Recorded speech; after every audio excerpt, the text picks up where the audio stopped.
The next topic is about scanning electron microscopy. In scanning electron microscopy is one of the type of electron microscopy itself. Here scanning can be done. So in the previous video we have shared about transmission electron microscopy. In transmission electron microscopy, the electrons have been transmitted, and from the transmission we have taken with the diffraction of electron beam present over there, we have got the illumination over the fluorescent screen and got the image. Here scanning has been done using the cameras with the electron beam illuminance. So here with the scanning electron microscope we can see topography, morphology, composition and crystalline structure of the sample. So topography means texture or surface of the sample.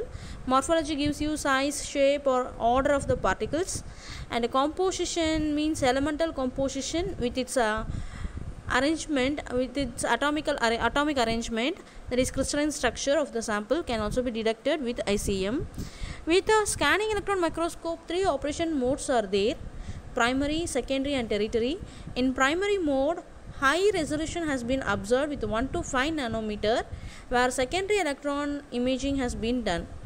So with the secondary mode, characteristic X-rays with identification of elemental composition of sample is observed. With the tertiary mode, backscattered electronic images has been collected and elemental composition of sample can be detected.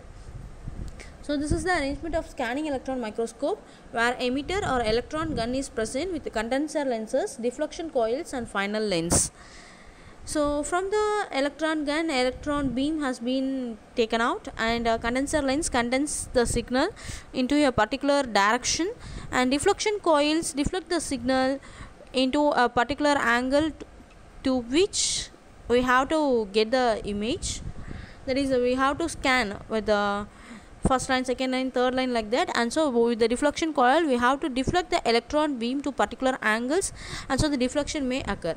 The final lens used over here changes the direction of the electron beam to focal point. Then the specimen has been placed over the specimen holder, where which the electron beam is made to fall over there, and so luminance will be there, and this luminance or reflected electrons are detected using an electron detector and amplified and viewed through the screen. So this is the operation and construction of scanning electron microscope, within which the electron beam strikes the sample and the electron penetrates the surface. Interaction occurs between electrons and sample, and the electrons and photons are emitted from the sample whenever it is made to impinge over that. So the electrons or photons are detected through a detector. So the basic principle within it is, when the beam of electrons strike the surface of the specimen and interacts with the atom of the sample, signals in the form of secondary electrons, backscattered electrons and characteristic X-rays are generated that contain information about the sample's surface topology, composition, etc. So over the arrangement we are having electron beam, electron gun, anode to make the electron beam to be focused towards one particular direction, and magnetic lens will be used and with the scanning coils, and so the electron beams are made to pass over a particular direction without any deflection, and backscattered electron detector is also used, and then it is over the final stage it has to be made to fall over the specimen, from where the secondary electron detector detects the backscattered waves. So backscattered electron detector, scattered electron detector, scanning coil, all are used with stage 1, stage 2, stage 3. That is mode 1, mode 2, mode 3 to detect the signal by scanning. So here the electronic devices are used to detect and amplify the signal and display them as an image on a cathode tube, in which the raster scanning is synchronized with that of the microscope.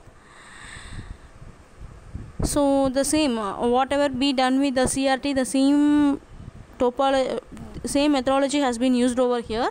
In typical scanning electron microscope, the beam passes through pair of scanning coils or pair of deflector plates in the electron column to the final lens, which deflect the beam horizontally or vertically. The image displayed is therefore a distribution map of the intensity of the signal being emitted from the scanned area of the specimen. So this is the images observed from scanning electron microscope: homewalk leaf, hibiscus pollen, beetle skin, mosquito antenna, penicillin spores, and these are the buds. And this is a sample, a photo of scanning electron microscope used in the Asperox Explorer lab. And this is the image of aspergillus taken with SEM. And this is SiO2, silicon dioxide spheres, and a succulent plant taken from SEM. And this is hair split end, and this is a bug eye. See how the clarity is, and how with the scanning electron microscope each and every point is taken. Every point is being observed with the scanning electron microscope. And the advantages with this is bulk samples can be observed and large sample area can be viewed using scanning electron microscope. It generates photo-like images. Very high resolution images are possible. SEM can yield valuable information regarding the purity as well as degree of aggregation. And the disadvantages are samples must have surface electrical conductivity. Non-conductive samples need to be coated with a conductive layer, time consuming and expensive. Sometimes it is not possible to clearly differentiate nanoparticle from the substrate. SEM can't resolve the internal structure of the domains. So these are the advantages and disadvantages. So this electrical conductivity coating is a major thing, because all the nano samples, the samples are in nanometer length, and they can be coated with a conductive layer, means it's a difficult task. So that's all about SEM images. Thank you.